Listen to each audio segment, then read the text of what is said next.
AI subjectivity. Wrong question. Okay, let's dive into this. Whenever we talk about artificial intelligence, the conversation almost always spirals into these huge kind of sci-fi questions, right? We get caught up in this mix of awe and, let's be honest, a little bit of anxiety about what's coming next. And yeah, these are the big ones. Can it think like us? Will it actually develop feelings? Could a machine, a piece of code, become conscious? These are fascinating questions for sure. They get to the very heart of what it means to be human. But what if they're also a massive distraction? Because when we focus all our energy on whether an AI can have a mind, we completely miss the much more immediate and frankly way more critical issue that's unfolding right now in the real world. That's it. That's the whole thing.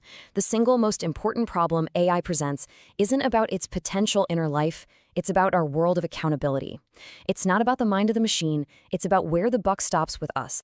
So let's really unpack this. The true impact of AI isn't happening in some far-off future.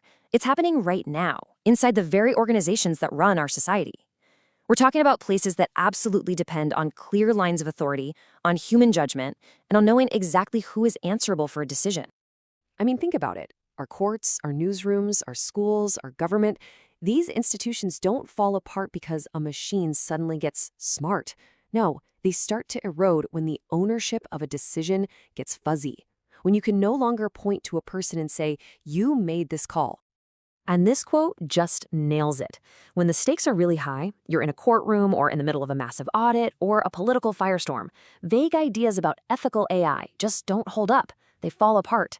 You know what survives? Tangible human accountability. A person with a name, a clear paper trail, and someone who has to answer for the consequences. Okay, so how do we get so mixed up on this? Well, a lot of the problem is hiding in one single word, subjectivity. We use this one word to mean a bunch of different things, and that's where the real danger creeps in. So let's break it down. We've basically got three different flavors here. First up, there's phenomenal subjectivity. This is consciousness, the I think, therefore I am feeling. An AI can spit out language that sounds conscious, but that is not the same thing as having an actual inner world. Second, there's moral subjectivity. This is about being able to act for reasons and be held responsible for them. An AI just optimizes. It finds patterns in data. It doesn't create its own moral code. And then the third one, and this is the trickiest, legal subjectivity. This is a practical fiction, kind of like how we treat a corporation as a person in court. And the danger here is huge, because if we treat AI this way, it just becomes a shield for the real human decision makers to hide behind. So here's the crucial point.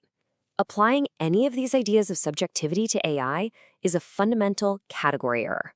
It's like asking about the marital status of the number 5. It makes no sense. We're trying to shove AI into a category where it just doesn't belong. And that simple mistake has really serious consequences. But let's be real, it feels like a subject, doesn't it? And there are actually good philosophical reasons for that. We naturally take what Daniel Dennett called an intentional stance. We act as if it has intentions because that helps us predict what it's going to do. And because it speaks our language, we can't help but socially recognize it. But at the end of the day, it's just playing language games, like Wittgenstein might say, without any understanding of the real-world consequences tied to those words.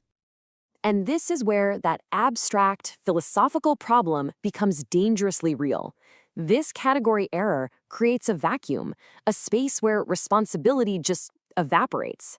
It's what happens when the system decided becomes a perfectly valid excuse in our most important institutions. This quote just says it all, doesn't it? The second we allow that phrase to be an acceptable answer, we've lost the most essential ingredient of trust, a human being standing behind a decision, ready to defend it, ready to be accountable for it. You see, our institutions are built on what you could call human friction. All that messy stuff, long deliberations, tough negotiations, disagreements, debates, it all feels inefficient.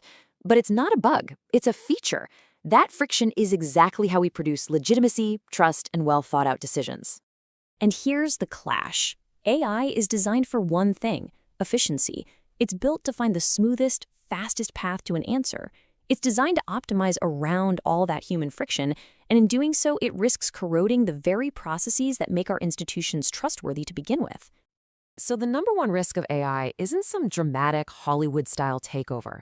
It's much quieter and honestly far more insidious.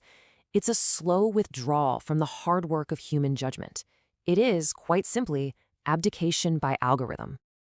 So, where does that leave us? Well, it all comes down to a choice, a decision that we have to make. We get to decide how we frame this technology. Do we see it as a new kind of agent that thinks for itself? Or do we see it for what it really is, an incredibly powerful new kind of infrastructure? Just look at these two paths. If we frame AI as a subject, an agent that decides, the outcome is pretty much inevitable. Responsibility vanishes into the code. Poof, gone. But if we frame it as infrastructure, a tool that executes tasks that are designed and overseen by humans, then we get a totally different outcome. Responsibility by design. Accountability is built right in from the very start. So the crucial point is this. We are the ones in charge here.